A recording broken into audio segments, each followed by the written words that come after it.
good morning, salutations, wherever you're at. Hey, TRT, Hormone Optimization Group.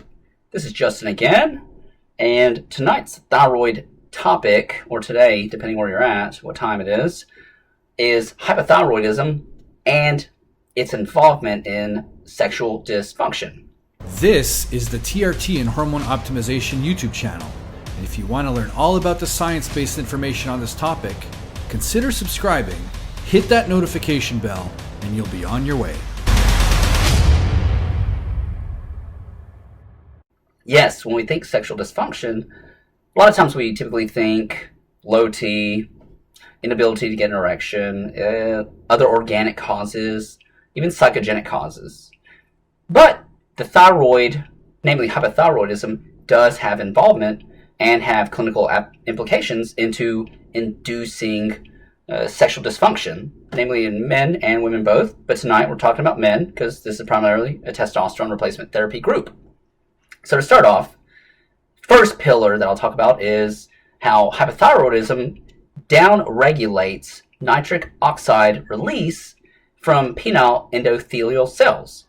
Now, if you don't know what nitric oxide does, well, it's a potent vasodilator.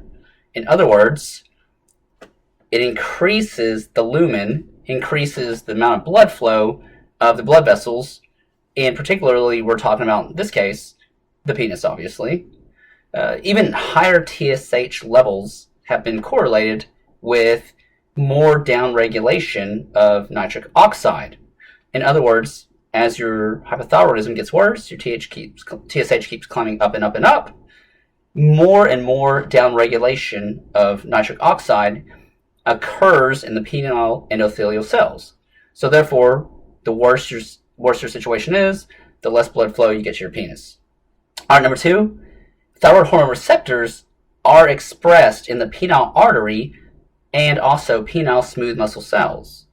However, with introduction of levothyroxine thyroid hormone replacement therapy, it actually reverses this, and in patients who do get on therapy, it increases their blood flow back to normal levels, and it also causes more smooth muscle relaxation of the penis muscles. So therefore, you're getting more blood flow, and it's allowed to do its tumescence as it's supposed to.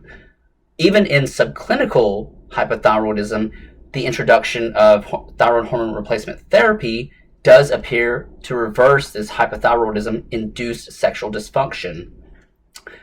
Even in patients without evidence of vascular compromise, the introduction of thyroid hormone replacement therapy does improve the blood flow and the delivery to the penis. All right, and the third pillar, even in both overt and subclinical hypothyroidism patients, hyperprolactinemia can be appreciated. This is due to the fact that the hypothalamus is increasing the release of TRH, thyrotropin releasing hormone, which stimulates the pituitary to produce TSH. The higher the TRH, the higher the amount of prolactin that is produced. Let me adjust my screen real quick. Now, as your hypothyroidism gets worse, your TRH goes up. Unfortunately, your prolactin can go up, and the TRH goes up to signal that we need more TSH being produced. So, as your hypothyroidism gets worse, we can anticipate that hyperprolactinemia can actually get worse as well.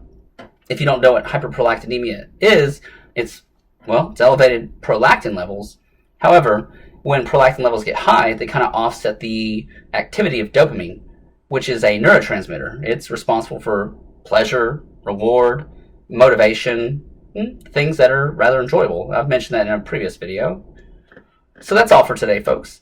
I just want to thank you all again for tuning in and look forward to the next one next week. Thanks. Hey, thanks for watching, and now click on one of these thumbnails to learn a ton more about TRT and hormone optimization.